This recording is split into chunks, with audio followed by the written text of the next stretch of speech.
After 5 years of living in a country like Finland, which has a mix of capitalism and strong social welfare, I've had enough time to see how things actually work in real life. In this video, I want to share my honest opinion about what kind of system makes sense in practice, not just in theory or in books. First, I want to be clear about something. I'm not an expert in politics or philosophy, and I'm not trying to explain complex ideologies. I'm just sharing what I've experienced and how I personally see things based on real life. These days, it feels like people are divided into two main sides, left and right. You hear these labels everywhere, especially online, but if you really think about it, it's not always clear what each side actually represents anymore. In simple terms, people on the left usually focus more on reducing inequality. They want to support those who have less and try to create a more balanced society. This can mean providing equal opportunities and sometimes even trying to reduce large differences in outcomes. And to be fair, this mindset has created some very positive results. For example, public education and public healthcare are some of the strongest outcomes of this way of thinking. In Finland and many other Nordic countries, you can study without worrying about tuition fees, and you can access healthcare without extreme costs.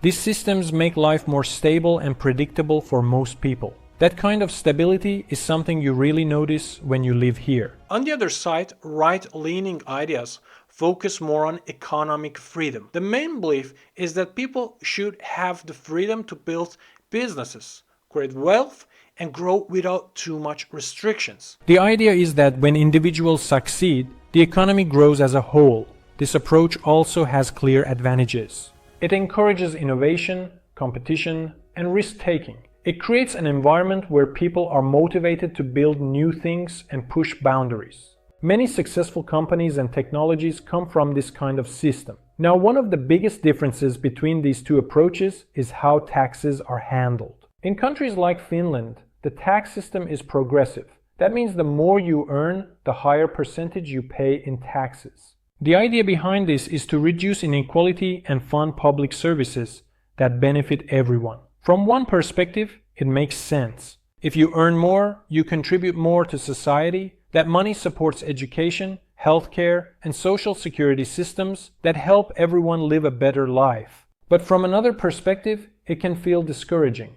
If you work harder, take more risks, and earn more, a larger portion of your income goes to taxes. For some people, especially business owners or highly skilled professionals, this can feel like a penalty for success. Still, it's important to understand that even with higher taxes, people who earn more still earn significantly more than others. The gap is reduced, but it doesn't disappear completely. So the reality is somewhere in the middle. Both sides have valid points, but both sides can also go too far if taken to extremes. For example, in Finland, there is strong protection for employees. Workers have rights, benefits, and a level of security that is not common in many parts of the world. That's a very good thing. But at the same time, some businesses feel that these protections, combined with high taxes, make it harder to grow or take risks. Over time, this can slow down innovation or push companies to look for opportunities elsewhere. And this is not just theory. We've seen companies reduce operations or move to other countries where conditions are more flexible. That's the reality of how businesses react. At the same time, Finland still has success stories. Companies like Nokia have played a major role in the global market. And events like Slush show that there is still a strong startup culture growing here. So it's not black and white. From a business owner's perspective, it can sometimes feel unfair to take risks, work long hours, and then give a large portion of your income as tax. That feeling is real, and it's something many people talk about.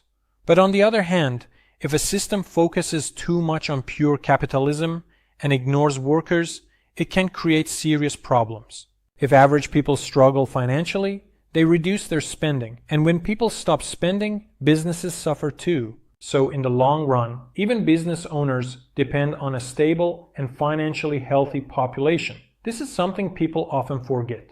A strong economy needs both sides. It needs businesses to create jobs and innovation, and it needs people who can afford to live, spend, and support that economy. If one side becomes too weak, the whole system is affected. Countries like the United States are often seen as more capitalist. There's a lot of opportunity to grow, build a company, and earn a high income. If you succeed, the rewards can be very high. But there is also more risk. If you don't succeed, life can be much more difficult. Without strong public systems, things like healthcare, education, and even daily living can become expensive and stressful. So again, it's a trade-off. More freedom, but more risk. More support, but more limitations. So in my opinion, there is no perfect system. Every approach has its advantages and disadvantages. That's why I think it's a mistake to strongly attach yourself to one label. You don't have to be left or right.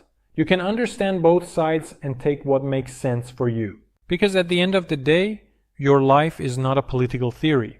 It's practical. It's about where you live, what opportunities you have, and how you use them. From my experience, Nordic countries like Finland are great if you want a stable and balanced life. You get access to education, healthcare, safety, and a good quality of life without needing to be extremely rich. You can live a normal life with less stress. But if your goal is to build something very big, like a fast-growing startup or a high-income business, there might be better places for that. Places with fewer restrictions and more flexibility. So it really depends on what you want. Do you want stability and balance?